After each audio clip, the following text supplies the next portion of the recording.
Princess Zara stood in front of the giant mirror in her room on Kepler Prime Station.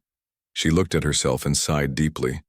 At 4 feet tall, she was the smallest Veltani female anyone had ever seen. Her people were known across the galaxy for being tall and strong. Most Veltani women reached 7 feet in height with bright blue skin that looked like crystal, and long silver hair that flowed like water. Zara was different. Her skin was pale purple instead of blue, and she barely came up to the shoulders of other Veltani women. In her royal family, she felt like a mistake. Her older sister Vera was 7 feet tall and had received marriage offers from dozens of alien princes. Zara had received none. Today was the biggest day of the Galactic Marriage Summit. Hundreds of alien species had gathered on the space station to make marriage deals between their royal families. These marriages were not about love. They were about making alliances between different worlds and species. Zara's father, Emperor Thane, needed these alliances to keep their empire safe and strong. The Emperor had tried everything to find Zara a husband. He had invited princes from the strongest warrior races, the smartest scholar species, and even the most peaceful trading civilizations. Every single one had looked at Zara, seen how small she was, and politely said no. The Kratari were the first to reject her. These giant warriors stood 12 feet tall and had muscles like steel. Their prince had laughed when he saw Zara. He said she was too weak to be a proper wife for a Kratari. The prince worried that she might break if he even shook her hand. Next came the Zephyrians, who were known for being the smartest beings in the galaxy. They measured everything by intelligence and genetic perfection. Their representative had scanned Zara with strange devices and declared that her small size meant she had bad genes. He said marrying her would make their children weak and stupid. Even the peaceful Alterans had said no. These gentle, plant-like beings usually accepted everyone, but they whispered among themselves when they saw Zara. They worried that other species would laugh at them for choosing such a tiny bride. By the 3rd day of the summit, every major species had rejected Princess Zara. She had stopped attending the formal meetings. Instead, she spent her time walking alone through the empty corridors of the station, trying not to cry where others could see her. Emperor Thane was getting desperate. Without a marriage alliance, the Veltani Empire would be left without strong friends in the galaxy. Other empires were already circling like hungry sharks waiting to attack a weakened Veltani civilization. On the 4th day, something unexpected happened. A small Earthship docked at Kepler Prime. The ship had been delayed by solar storms and arrived much later than planned. From it stepped Captain Jake Morrison, a human male who was 32 years old. Jake was not very tall by galactic standards. At 6 feet, he was shorter than most alien species at the summit. He had brown hair, green eyes, and the kind of calm confidence that came from years of military service. Jake had served as a Marine before joining Earth's new diplomatic corps. His job was simple: watch the summit and report back to Earth about how these alien marriages worked. Earth was still new to galactic politics. Humans had only made contact with alien civilizations 5 years ago. Most older species still thought of humans as primitive children who knew nothing about how the galaxy really worked. When Jake entered the main hall of the summit, he immediately noticed something was wrong. There was tension in the air. Aliens were whispering in small groups, and many looked worried or angry. Jake found another human diplomat and asked what had happened. The diplomat explained about Princess Zara and how every species had rejected her. He pointed across the room to where the Veltani delegation sat. Emperor Thane looked tired and stressed. Empress Lyra kept looking around the room as if searching for someone. Princess Vera sat straight and proud, but even she seemed uncomfortable. Jake asked where Princess Zara was now. The diplomat shrugged and said she had not been seen in public for 2 days. Most people assumed she was hiding in her room from shame. Later that evening, Jake was walking through the observation deck of the station. This was a quiet area with large windows that showed the stars and nearby planets. He liked to come here, to think and get away from the noise of the summit. As he walked around a corner, he saw a small figure sitting alone on a bench near the biggest window. It was Princess Zara. She was wearing a simple purple dress instead of her royal robes. Her Pale purple skin seemed to glow softly in the starlight. She was not crying, but Jake could see sadness in the way she sat with her shoulders down. Jake had a younger sister back on Earth named Katie. Katie was born with a condition that made her smaller and weaker than other children. Jake had spent his whole childhood defending Katie from bullies and helping her find confidence. When he saw Princess Zara sitting alone, something inside him felt familiar. Instead of walking away like most people would, Jake approached the bench. He asked politely if he could sit down. Princess Zara looked up at him with surprise. She had beautiful golden eyes that were larger than human eyes. For a moment she seemed scared, probably expecting another rejection. Jake introduced himself as Captain Morrison from Earth. He explained that he was new to galactic politics and still learning about different species and their customs. He asked if she would mind talking with him about the Veltani people and their culture. Princess Zara was shocked. No one had asked her about her people's culture in years. Most aliens only cared about military strength or trade agreements. She began talking about Veltani history, their art, their philosophy about honor and family. As she spoke, her sadness began to fade and her eyes started to shine with passion. Jake listened carefully to everything she said. He asked smart questions that showed he was really paying attention. He did not stare at her size or seem uncomfortable talking to her. Instead, he seemed genuinely interested in her thoughts and ideas. They talked for 3 hours. Princess Zara told Jake about her love of ancient literature and her dreams of reforming outdated diplomatic traditions. Jake shared stories about Earth and human culture. He explained how humans believed that a person's value came from their character and actions, not from their physical appearance. As the evening ended, Jake realized something important. He had completely forgotten about Princess Zara's height. When he looked at her, he saw an intelligent, passionate young woman who had been treated unfairly by a galaxy that only cared about size and strength. Princess Zara felt something she had not felt in years. For the first time, someone had listened to her ideas and treated her like a real person instead of a disappointment. As Jake said goodnight and walked away, she watched him go with hope growing in her heart. Neither of them knew that their conversation had been noticed by other diplomats. By morning, news would spread through the station that the human captain had spent hours talking with the rejected princess. Some would be curious, others would be shocked, and a few would be angry. The galaxy was about to learn that humans saw things very differently from everyone else. The news spread through Kepler Prime Station like wildfire. By the next morning, every alien diplomat knew that Captain Jake Morrison had spent 3 hours talking with Princess Zara. The reaction was immediate and intense. In the Krathari section of the station, Prince Korvac laughed loudly when he heard the news. He was eating breakfast with his warrior advisors when another Krathari told him about the human and the tiny princess. Korvac slammed his massive fist on the table, making the metal plates jump. "The humans must be desperate," Korvac said with a grin that showed his sharp teeth. "Maybe they cannot tell the difference between a proper female and a broken one. Their species is still too young to understand real strength." His advisors agreed and laughed along with him. They made jokes about human intelligence and wondered if all humans had poor eyesight. To them, the idea of anyone showing interest in Princess Zara was proof that humans were not ready for serious galactic politics. The Zephyrian delegation had a different reaction. Ambassador Nexus called an emergency meeting with his science team. They gathered in their section of the station, which was filled with advanced computers and scanning equipment. "This development requires analysis," Nexus announced to his team. His large brain pulsed with different colors as he thought deeply. Either the human has discovered something about the princess that our scans missed, or this species lacks proper understanding of genetic selection. The Zephyrian scientists began pulling up data about humans and their mating habits.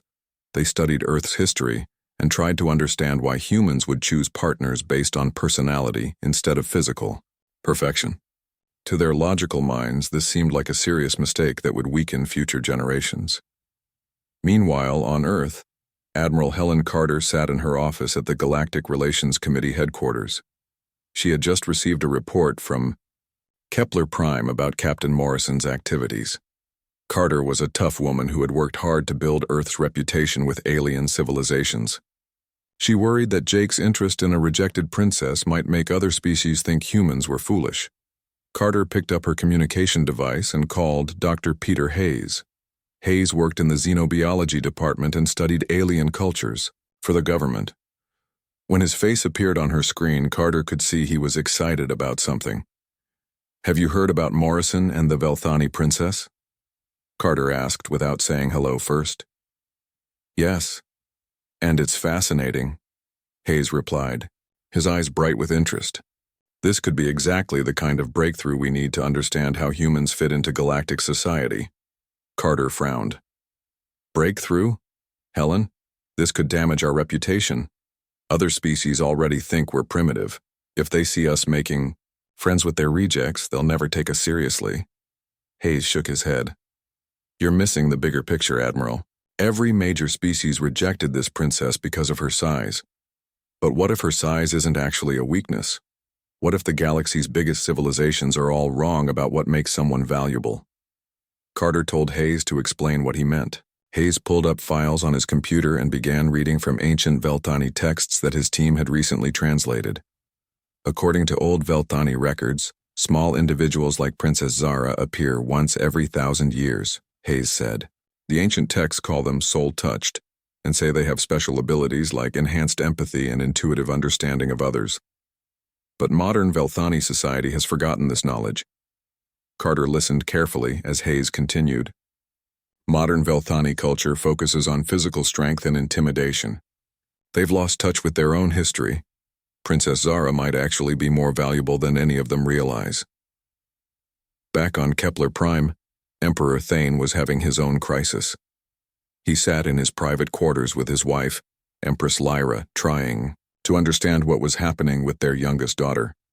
"A human, Lyra," the Emperor said, shaking his head.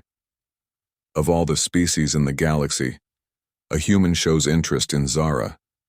Their civilization is barely 5 years old in galactic terms. They know nothing about proper alliances or royal bloodlines." Empress Lyra looked out the window at the stars. She had always felt protective of Zara, even when others in their family seemed embarrassed by her size. "Maybe that's exactly why. He can see what others cannot," she said quietly. Emperor Thane turned to look at his wife. "What do you mean?" "Think about it, my husband.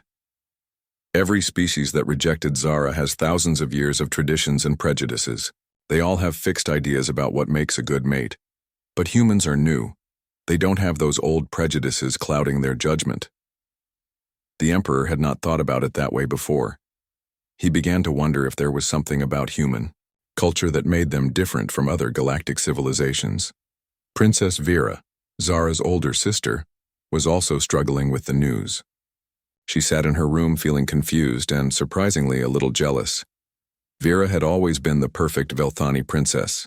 She was tall, strong, beautiful, and had received dozens of marriage proposals. Everyone praised her and wanted to be associated with her family because of her. But now, for the first time in her life, someone was paying more attention to Zara than to her. Vera tried to understand why this bothered her so much. She realized that part of her had always felt sorry for Zara, but another part had enjoyed being the successful sister. Now she felt guilty about those feelings. That evening, Jake met Princess Zara again in the observation deck. This time, she was waiting for him with a small smile on her face. She had spent the whole day thinking about their conversation and looking forward to talking with him again. "I brought something to show you," Zara said, pulling out a small device. She activated it, and holographic images appeared in the air between them. The images showed beautiful landscapes from the Velthani homeworld. Jake watched in amazement as the images changed to show crystal forests, floating cities, and oceans that sparkled with natural light. Zara explained the history behind each place and told stories her grandmother had shared with her as a child. "This is incredible," Jake said honestly. "Your world is beautiful. I've never seen anything like these crystal formations." Zara's smile grew bigger. No one had ever called her world beautiful before. Most aliens only cared about Velthani military bases and mining operations. As they talked, Jake began to understand something important about galactic politics. Most species seemed to focus only on strength, intelligence, or resources. They missed the beauty, culture, and deeper meaning that made each civilization special. Jake told Zara about Earth's oceans and forests. He described how humans loved music, art, and storytelling. He explained that on Earth people were valued for their kindness, creativity, and ability to help others, not just for being big or strong. "That sounds wonderful," Zara said wistfully. "I wish our galaxy worked that way." Jake looked at her carefully. Maybe it could, if enough people were willing to change how they think. As their second evening together ended, both Jake and Zara felt something growing between them. It was not just friendship, but a deeper connection based on understanding and respect. Neither of them knew that their meetings were being watched and reported throughout the station. The galaxy was beginning to divide into those who thought the human was making a mistake, and those who wondered if he might be seeing something everyone else had missed. The question everyone was asking was simple: were humans too primitive to understand proper mate selection? Or were they advanced enough to see value where others could not? The alarm sirens began screaming at 3 in the morning. Red lights flashed throughout Kepler Prime Station as emergency announcements echoed through the corridors in dozens of different languages. The Peaceful Marriage Summit had suddenly become a battlefield. The Drakmori Syndicate had come to the station. These brutal aliens were known throughout the galaxy as slave traders and pirates. They were 8 feet tall with black scales covering their bodies and yellow eyes that glowed in the dark. The Drakmori had somehow sneaked armed ships close to the station without being detected. Captain Jake Morrison woke up immediately when the alarm started.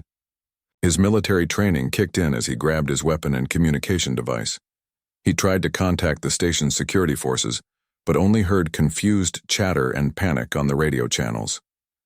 In the diplomatic quarters, chaos erupted as hundreds of alien representatives tried to escape to the safety bunkers.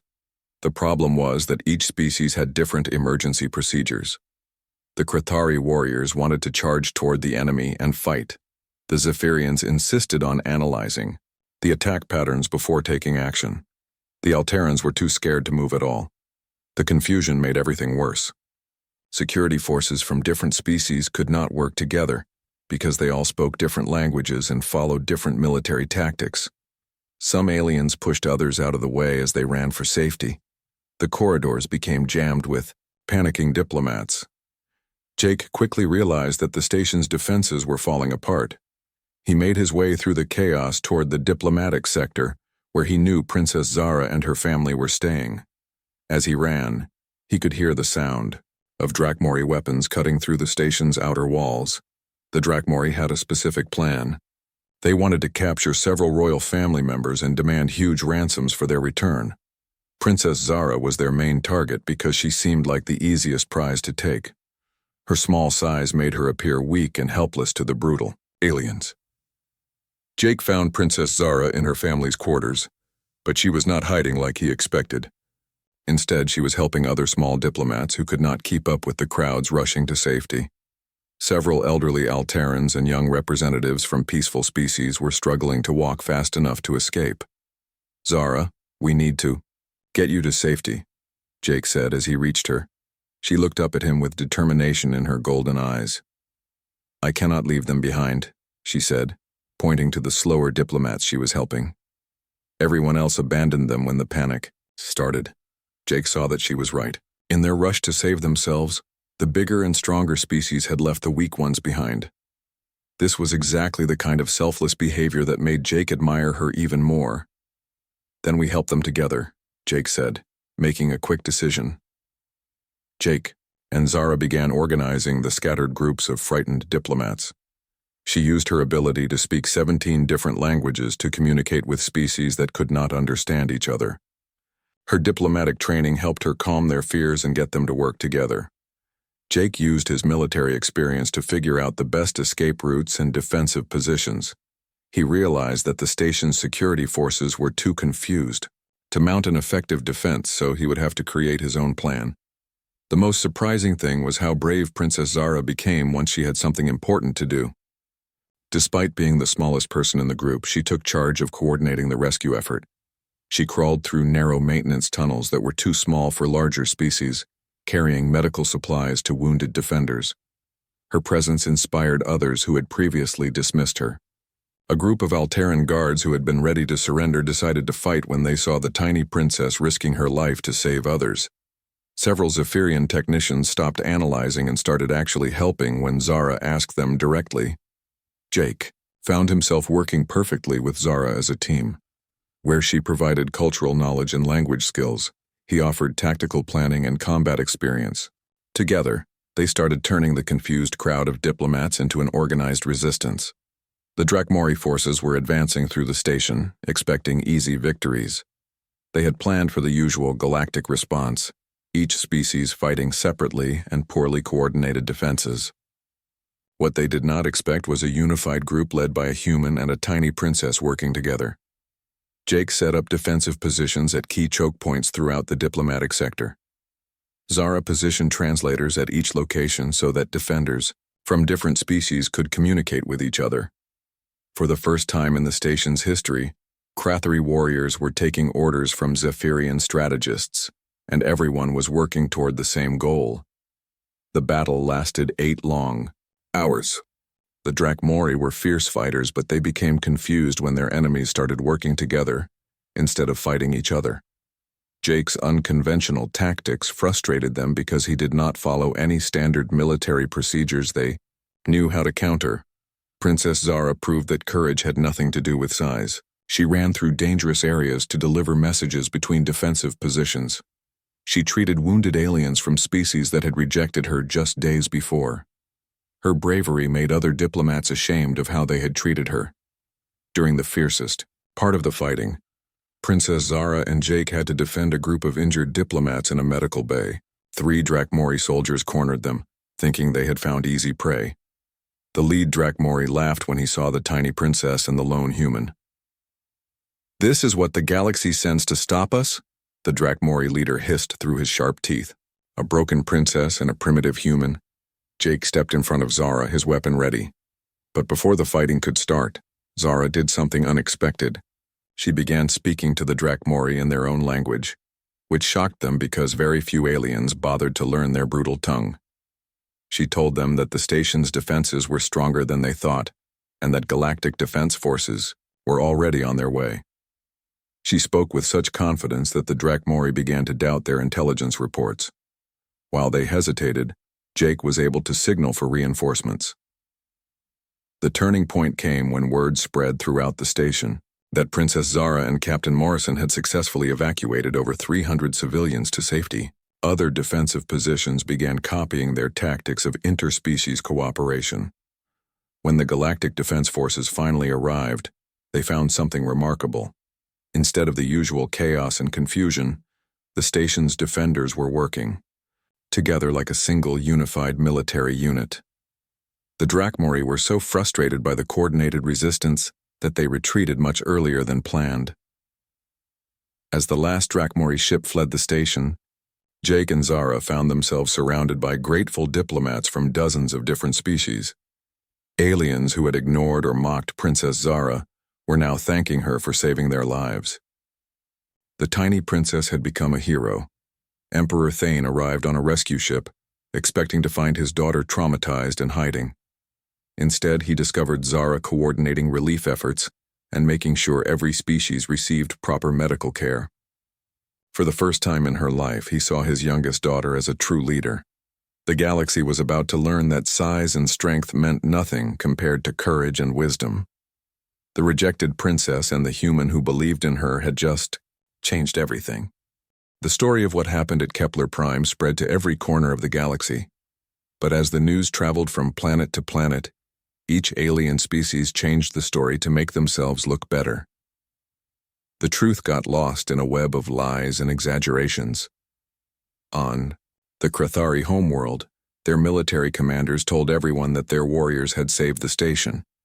They said Prince Korvac had led a glorious charge against the Drakmori, and that his soldiers had done all the real fighting. In their version, Princess Zara and Commander Morrison were just lucky to be nearby when the real heroes won the battle. The Krathari news broadcasts showed dramatic pictures of their warriors in combat. They interviewed soldiers who claimed to have personally defeated dozens of Drakmori. Not one of these reports mentioned how the tiny princess had crawled through dangerous areas to save lives, or how the human had organized the confused defenders. The Zephyrians told an even more twisted version of events. Their scientists claimed that advanced Zephyrian technology and strategic planning had been the key to victory. They said their computers had analyzed the enemy attack patterns and developed the winning battle plan in minutes. According to Zephyrian reports, Princess Zara and Commander Morrison had simply followed instructions given to them by superior Zephyrian minds.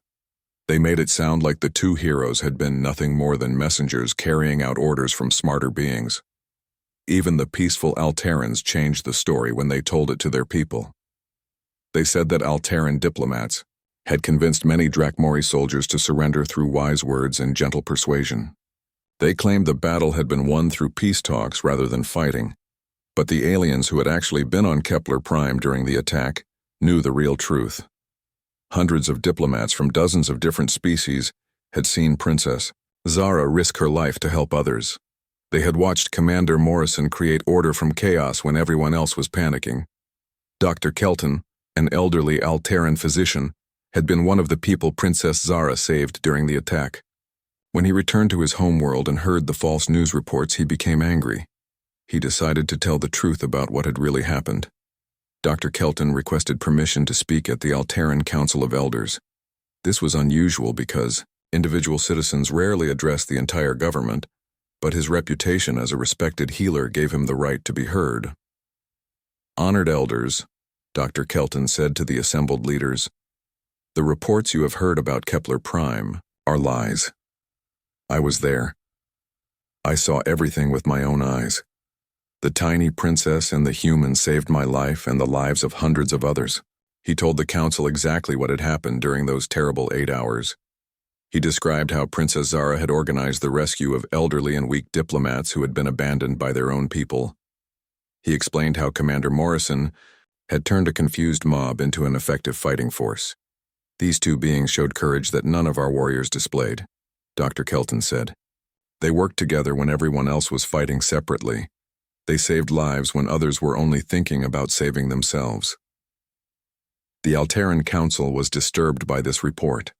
They had always prided themselves on being honest and peaceful.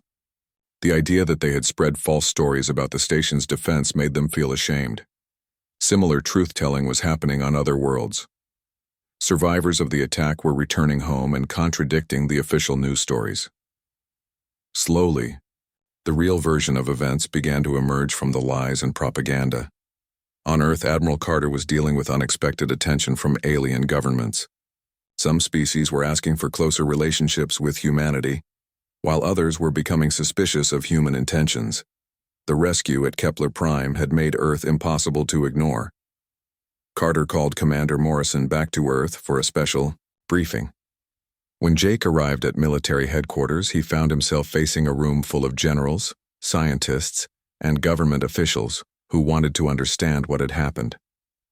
"Commander," Admiral Carter said, "your actions at Kepler Prime have created both opportunities and problems for Earth. Some aliens now see us as valuable allies. Others think we might be a threat to their power. We need to be very careful about our next moves." Jake explained that his success had come from working with Princess Zara, not from any special human abilities. He told the officials that the princess had skills and knowledge that complemented his own military training. Together, they had been able to accomplish things that neither could have done alone. Dr. Hayes, who had been studying alien cultures, spoke up during the meeting. "Commander Morrison's partnership with Princess Zara proves something important about human potential in galactic society. We don't follow the same rules as other species. We judge people by their actions, not by their size or species." Tsarenme. Government decided to promote Jake to full commander and give him a permanent assignment. He would become Earth's first official ambassador to the Vilthani Empire. This position would allow him to continue working with Princess Zara while building stronger relationships between their two civilizations. When Commander Morrison returned to Velthani space, he found that Princess Zara had been given her own new responsibilities. Emperor Thane had appointed her as the Velthani Empire's first ambassador of new relations. Her job would be to build friendships with younger galactic civilizations that older species often ignored. This was a revolutionary decision for the Velthani Empire. Their society had always focused on relationships with established powers and ancient civilizations. The idea of working with newer species like humanity had never been seriously considered before. Princess Zara's appointment shocked many Velthani nobles. Some complained that the emperor was making a mistake by giving important work to his smallest daughter. They argued that her size made her unsuitable for representing their mighty empire to other worlds. But Emperor Thane had seen his daughter's capabilities during the Kepler Prime crisis. He knew that she possessed skills that had nothing to do with physical strength. Her ability to speak multiple languages, understand different cultures, and inspire cooperation between hostile groups made her perfect for diplomatic work. Princess Vera, Zara's older sister, struggled with complicated feelings about these developments. She had always been the successful daughter who received all the attention and praise. Now, for the first time, Zara was achieving recognition that Vera had never earned. Part of Vera felt proud of her little sister's accomplishments, but another part felt jealous and confused about her own place in the family. She had spent her whole life being the perfect Velthani princess, but Zara's success suggested that perfection might not be as important as she had always believed. The Galactic Council announced that they wanted to hear directly from Princess Zara and Commander Morrison about their experiences at Kepler Prime. This was an unprecedented honor for such young representatives from relatively unknown civilizations. The invitation to address the full Galactic Council was the highest recognition possible in diplomatic circles. Most species waited centuries before being allowed to speak to the assembled representatives of all major galactic powers. As Princess Zara and Commander Morrison prepared for their address to the Council, they realized that their partnership had grown into something much deeper than professional cooperation. They had faced danger together, saved lives together, and earned respect throughout the galaxy together. The tiny princess who had been rejected by every alien male in the galaxy and the human who had seen her true worth were about to stand before the most powerful beings in the universe. Their story was changing how the galaxy thought about value, strength, and the meaning of true partnership. Their speech to the Galactic Council would mark the beginning of a new era in interspecies relations, one based on cooperation and understanding rather than prejudice and fear. 6 months had passed since the attack on Kepler Prime. Princess Zara and Commander Morrison had become the most famous diplomatic team in the galaxy.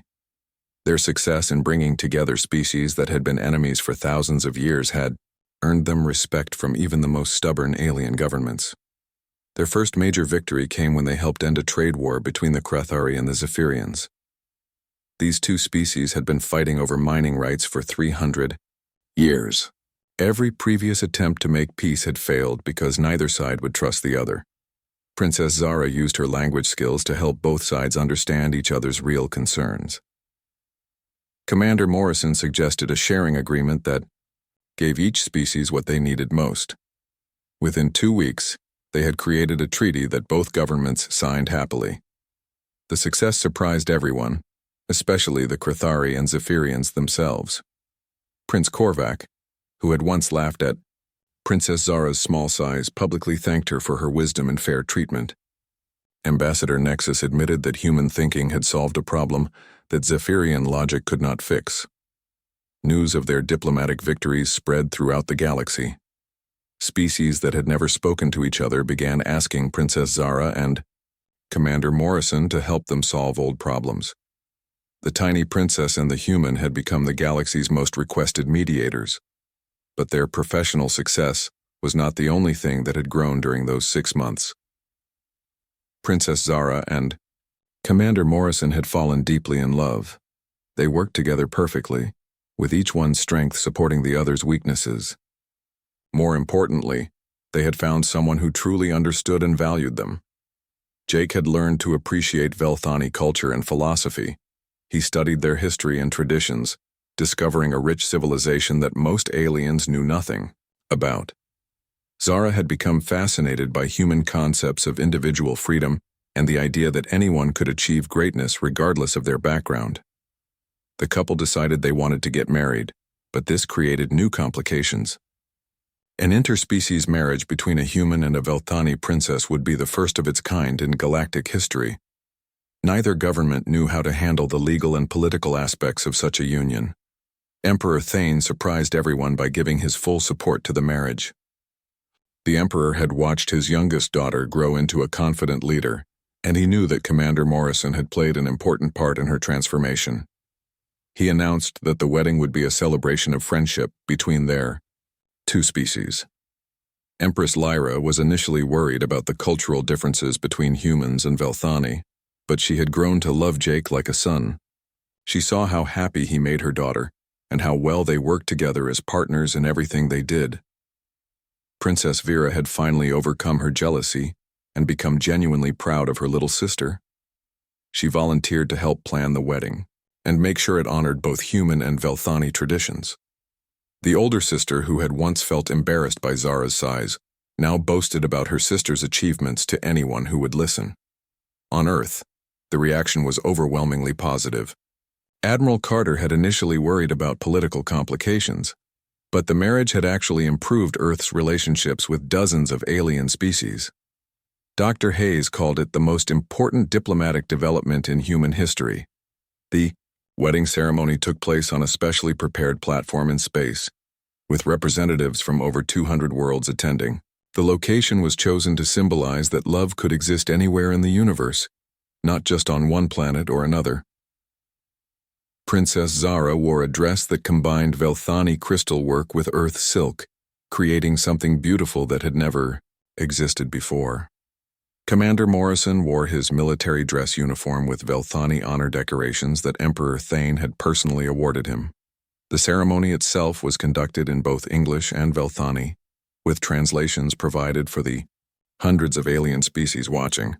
When Jake and Zara exchanged vows, they promised not only to love each other, but to continue working together to make the galaxy a better place for everyone. The celebration lasted 3 days and became the largest interspecies gathering in galactic history. Former enemies danced together, shared food, and learned about each other's cultures. The wedding had become a symbol of what the galaxy could achieve when different species worked together, instead of fighting.